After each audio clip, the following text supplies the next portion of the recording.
Hello, kids. Welcome to our new reading skill for the week. Now, it's been a couple weeks with the short week that we had last week since we've done a skill. So, some of the things, if we remember, that we've talked about, like summarizing and predicting, close reading, those all kind of work together. And we've got another one that works together with some of these skills that we're going to talk about this week. What we're going to talk about is making connections. So when we make connections, things kind of come together or they relate. And when we talk about making connections with books in particular, because that's how we're working on it with our reading, we do exactly that. We connect it with a certain book that we are reading. Now there's three types of connections that we are going to focus on here in second and third grade. The first one, and you're going to get to see some of my wonderful drawings here, is at the top. Now, if you can't tell what these are, you'll see a few of these.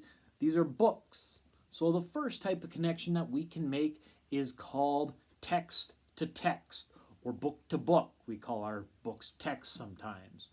So that's our first connection that we can make. So when we have two books, could be like our dragon in the sock drawer to dragon in the driveway, or it could be dragon in the driveway to something completely different, the magic school bus, the magic tree house, anything that you might be reading, Big Nate, Diary of a Wimpy Kid, whatever it is. Lots of books you can find connections that can come about that are like, I've seen that before, and that helps us understand a book more. Anytime we can build up our knowledge of something that we're reading with something that we already know or have already read, it helps us understand.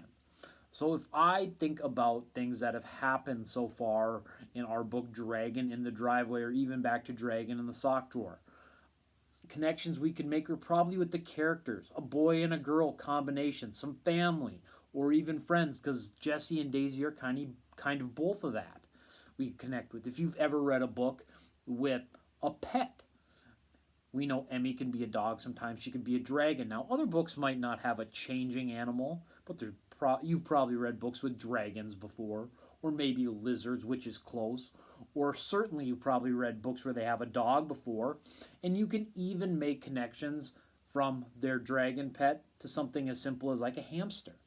If they do the same things, if something they did remind you of that, those are connections that they make, and those will help you if you can think to other stories, predict and summarize and understand your book as you read it. If you can make those text to text or book to book connections.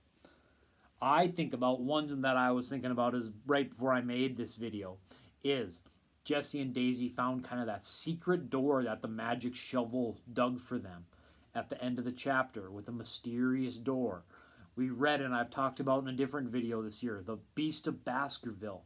That secret well that was a big piece of that story towards the end.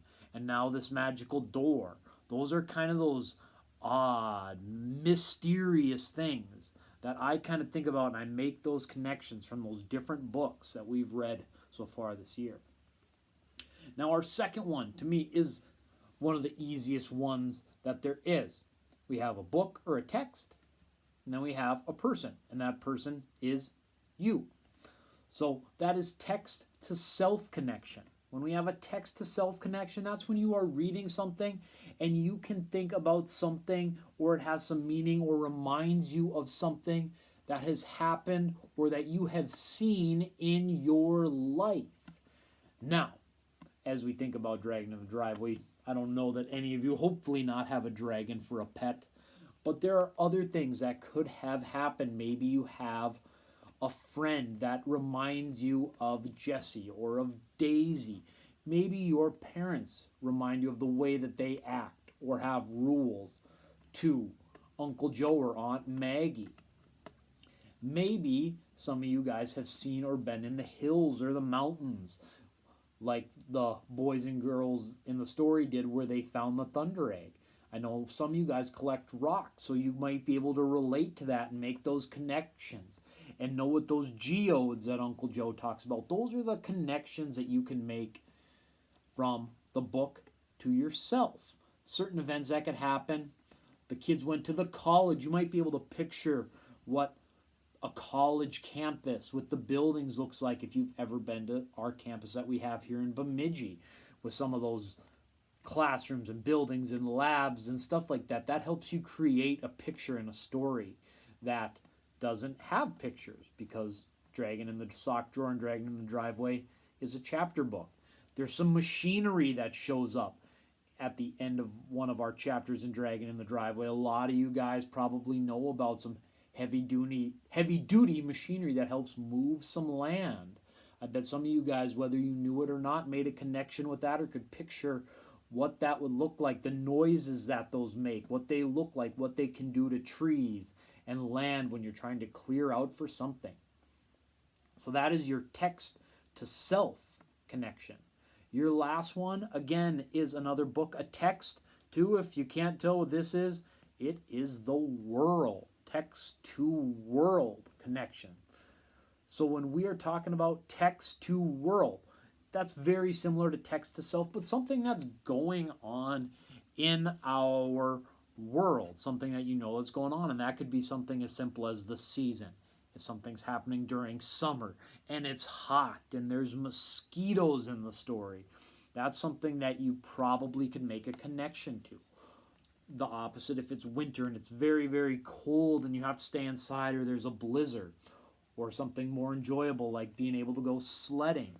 Those are things that you could picture and make a connection to, things that happen in the world and in your world. More than one thing can happen at once. You can make a connection from a text to the world and a connection to yourself at the same time, or something with the world and the text. The two are allowed to cross over a little bit. So you'll keep that in mind. But as you read books, whether you're listening to Dragon in the Driveway or free reading one of your own, remember those connections, text to yourself, or text to the world, something going on in the world, because those are the things that, as you're reading, help you understand your book. And if you get to something that you don't understand, you can use those connections to maybe make an assumption or a good guess at to what they're talking about, so that the story doesn't become ruined for you. We'll do some activities or maybe some questioning on our connections later this week, so keep some of those in mind maybe as you listen to Dragon in the Driveway this week. Have a good day, kids. We'll see ya.